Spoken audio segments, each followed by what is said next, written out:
Right. I'm going to firstly thank Munch for creating this platform where all of us can come and talk about our stories and learn a little bit more about each other. So thank you very much, Meera, and for the very efficient team, Subhalakshmi, Sonal, Vidya, and Ambika. And also to remind ourselves that tomorrow, Munch is going to platform my very dear friend Sanjeevani Datta, and we'll all be there with her. Okay, now to my dance story. So it starts in Calcutta, of course. I'm from Kolkata, and growing up in Kolkata, it was amazing, really. It's a very vibrant, it's a very culturally rich city, and my family were all artistic. Most of my cousins and aunts and uncles, and overall, my father was a huge influence. So in our house, we would always have music and poetry, dance happening informally. People would just come together. A lot of my father's friends would come on a monthly basis. There was a majlis, which was like a get together of authors, composers, actors, and these were very renowned figures of that time, which I didn't realize because they were like Jethu and Kaku, like uncles, my father's friend. And of course, I realized later what illustrious company I had the privilege to be part of. So there was also a lot of activity with local people. There was regular rehearsals, performances, and a lot of encouragement. I was just soaking it all in, but it was all very informal. So of course my mother, who was much more of a disciplinarian, and she was an educationist, she believes in structure and training. So she took me first. My first dance guru was Kelu Nair, and he had started a school in Calcutta teaching Bharatanatyam and Kathak. So Kathakali, and I was put into that school. I was around sort of 8, 9, 10 or some, around that age group. And I started going there, and I hated it.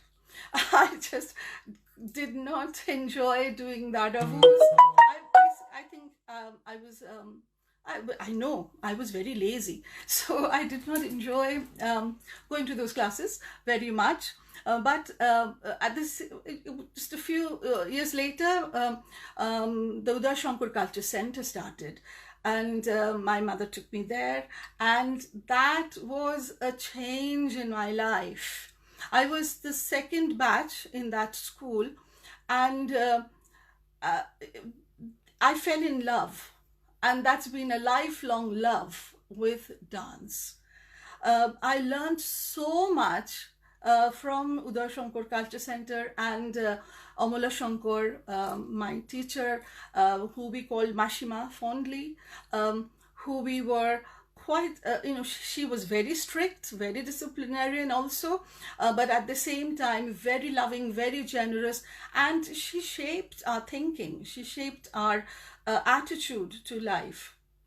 So Uday Shankar Culture Center continues to be a huge influence in how I am, how my life has been. Also, at the same time, while I was there, I met Mrs. Thankamani Kutti, who also had come from Kerala and started her Kalamandalam Calcutta version. And again, I was one of the first students joining there. Again, I met a very warm, very generous teacher who embraced me in her teaching and taught me, of course, that was specializing in Bharatanatyam. And I wanted to share a picture of that time. I don't know if you can see me there. A very young Bharatanatyam that was for a production called Vasava Datta. And my Mrs. Kutti put me straight into that production, and of course, very naively, when you're not scared of what you don't know, I did it, and it was okay. And with Mrs. Shankar Mashima, I can't call her Mrs. Shankar, I have to call her Mashima. Because that relationship continued, and has evolved into much closer relationships in my life. I was able to invite her a few years later when I was at MAC, and there she is doing a workshop. At the same time, she also visited Nottingham. I think Veena, if you are there, you'll remember you had hosted a workshop with her also. So going back to Uday Shankar Culture Center, as I said, those relationships have become closer because Uday Shankar, Mullah Shankar's daughter, Mamuta, is now my sister-in-law. And another lifelong, my soulmate, the Tanushree Shankar, married Anand Shankar. So we were all kind of learning dance and becoming part of a dance ecology of the city. And we just loved dancing. I loved dancing. I could dance to anything. I mean, sometimes if the news was going on, I'd be dancing to the news. It was just getting into my DNA. And the other very strong part of, oh, that's another phone, sorry. Was, of course, Rabindranath Tagore. Tagore was sort of like the center of my family, my existence, and continues to anchor me. He has answers to everything I've done and I do. Again, Tagore is somebody who's kind of is in my blood. Yeah, and I love his music, his words still continually inspires me. Okay, so coming back to the storyline. So Tagore was again a huge part of growing up in Kolkata, and someone who taught me choreography and to understand was Purnima Ghosh, who is again another amazing personality, still dances beautifully, and I worked with her at Ashramik Shangho, which was set up by ex-students of Shantiniketan. So there, and then also another group called Nataraj, again set up by ex-students of Shantiniketan. So my life at that time was dance with Uday Shankar Culture Center, and then there was Bharatanatyam, there was Tagore, and I was dancing a lot. But at the same time, and this is not unusual for, I think, many of us growing up, education was very, very important. So I did my master's in history, I did my B.Ed, and I started teaching in the Loreto school. And that was the time when I was doing, when I was really busy and really enjoying dance, working with several dance groups. There was the Uday Shankar Culture Center group led by Mashima Mullah Shankar. There was, by that time, my brother and Mamuta had set up a group, Mamuta Shankar Dance Company.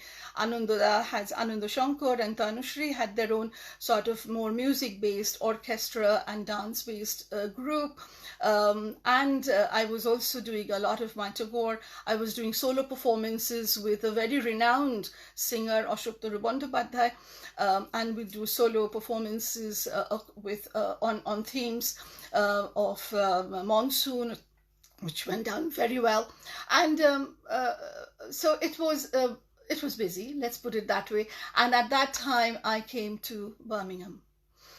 And that was a major shock to my system, actually, because it wasn't even London, it was Birmingham, and there wasn't a bhavan. By that time, I think Tara Rajkumar had also set up Academy of Indian Dance.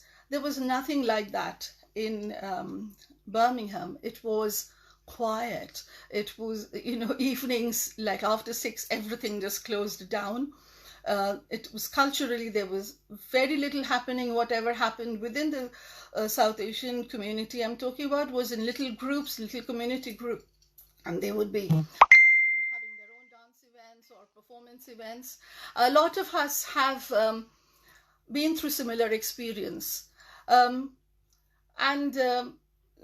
not letting it get me down. It did get me down for a couple of weeks, and then I thought, that's it. I've got to take control of this situation. And I walked into the Assistant High Commission's office of India, Assistant High Commission of India's office, and kind of said, you've got to give me a job because I don't know anybody in this city. These are my qualifications. And they gave me a job. I became a consular assistant for a while. Later on, I was a community librarian. I taught Bangla for a while. And then I became Bangla as a mother tongue teaching schools. And then a job came up, dance animator jobs came up. And I was a dance animator for East Midlands region and later on for West Midlands region. So in many ways, these first 6 or 8 years in the UK were really formative for me. It was like a research and development time for me to understand how this country was working, where were we, how do we fit into that, where does our culture, where does our music and dance, and where do we as society fit into that society. It was a really steep learning curve for me to understand, coming from quite a supportive, kind of slightly cushioned environment. I was put in a lot of the time at the deep end, going to a school and not knowing which, in the staff room, which chair to sit in, for example. So there were you faced, a lot of us did face it at that time. And it made me so acutely aware that there was a lot to do. And if I can at least begin to do something with, by that time, the friends that I had formed, the friendships with other dancers and artists in the city, it was a much needed sort of requirement. And that's how Sampad happened. And I formed Sampad in 1990. It was like an effort for me, and in terms of, I'm just going to carry on the dance vein, because Sampad has its own story and its own history. Though it's a multi-arts organization, dance has been at the heart of the organization and continues to be at the heart of that organization. But after the first few years, where I was still balancing my own performing career and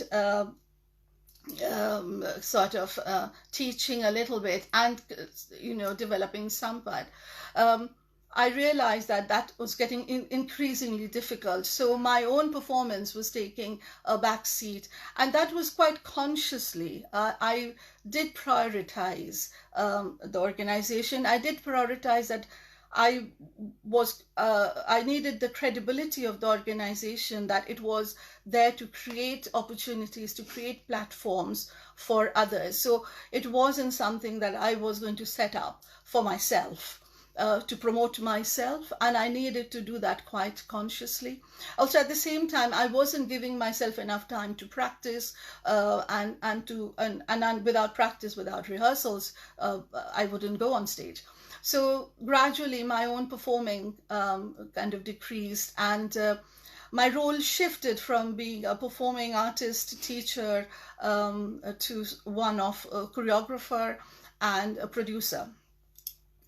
And I really enjoyed that. I'm okay with time. Yeah. But I loved doing that. All the experience that I had come with, working with all my gurus, all my teachers, had so much inspiration within me, had so much information that I could use that and apply all of that within the context of the UK and of Birmingham. And that was a very important part of me. I believe that if the roots were strong, that gave me so much confidence to be able to deal with anything and to find all the solutions and to make things happen for others and for myself as well. So one of the things I remember during that time, I know that Monish also had mentioned this, that I was asked to perform for the opening of the Nehru Gallery at the V&A. And that was in 1990. It was, here's a lovely picture of that, if you can see. It's got myself, it's got Unni Krishnan and Priya Pawar in that picture. And the Queen came to open the Nehru Center, the Nehru Gallery.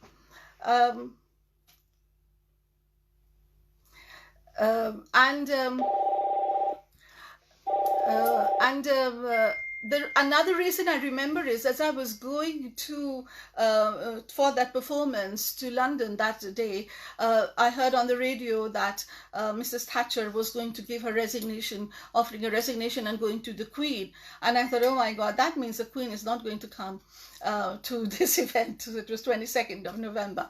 I remember that very, very clearly, but she did come, and Priya and I had held hands and we opened our hands, and she walked through, and the gallery was launched.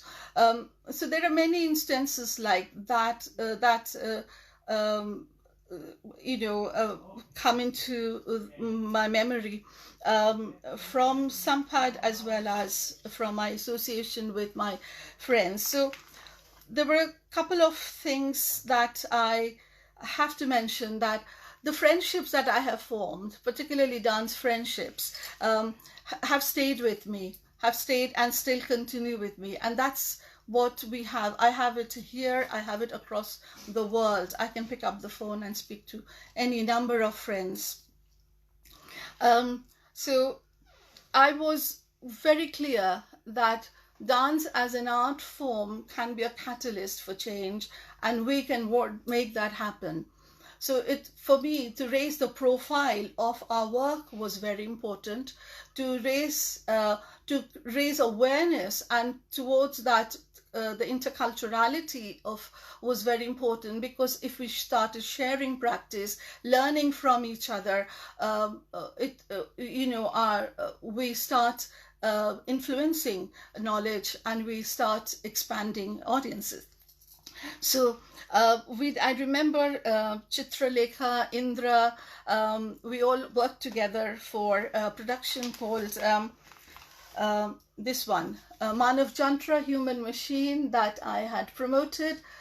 It was, I think, slightly before its time. It hadn't African Caribbean dance in it. It had Indian dance, of course, and it dealt with industrialization and immigration issues of people coming from all different parts of the world to a country like UK with ambition, with dreams, and how a lot of them would end up in sweatshops, and how industrialization disillusioned a lot of those people. So that was kind of the core of the story. I was, of course, influenced by the Shankar's Labor and Machinery, where again a similar storyline was followed, but I put it in the context of Birmingham and the UK. So in the same vein, later on I created Motherland, which was during looking at the abolition of slavery, which I worked with Eugene Skeef, a good friend of mine. So we looked at all the intercultural stories and connections, and I still continue doing that.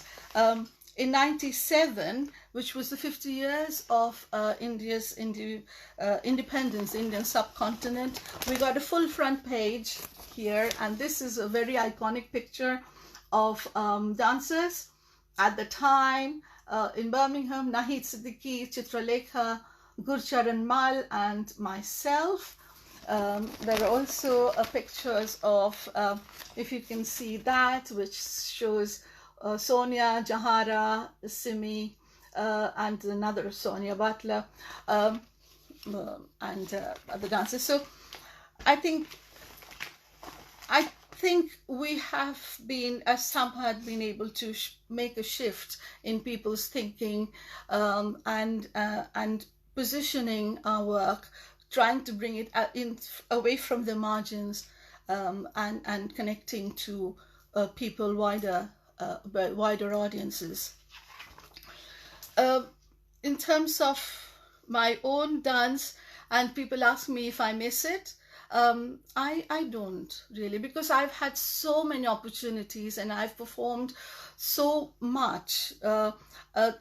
Honestly, before I came here, there would have been months when in a month I might have done between 15 and 20 performances of different types with different companies and groups and solos, and so I've had my fill. I've performed all across the world. I've traveled to USSR, I've been USA, I've been to Iran, performed for the Shah of Iran when he was still there. Of course, European countries, and all over India. So I've traveled. Dance has taken me to so many countries: Canada, China, Australia, and I'm very grateful, and I feel blessed that dance is part of me, that I had this friend with me, as Sujata has said somewhere, that this is your friend. It stays with you and it travels with you and you don't have to do much with it. And that's so true, because dance has given me my identity and a lifelong love affair. I am going to end there, but I want to end with a little something. This is a bit adventurous because I have not performed for many years actually. Now I haven't performed publicly. I want to do a short, like a few movements. Indulge me, please, for this one, to very beautiful music that Anand Shankar composed, and I chose this because it brings memories of me dancing with Mashima or Mula Shankar, with Momota, with Tanushree, and it brings the memory. It's in memory in celebrating Anandoda as he was, because I miss him a lot. Okay, here I'll do a little bit of movement.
Thank you.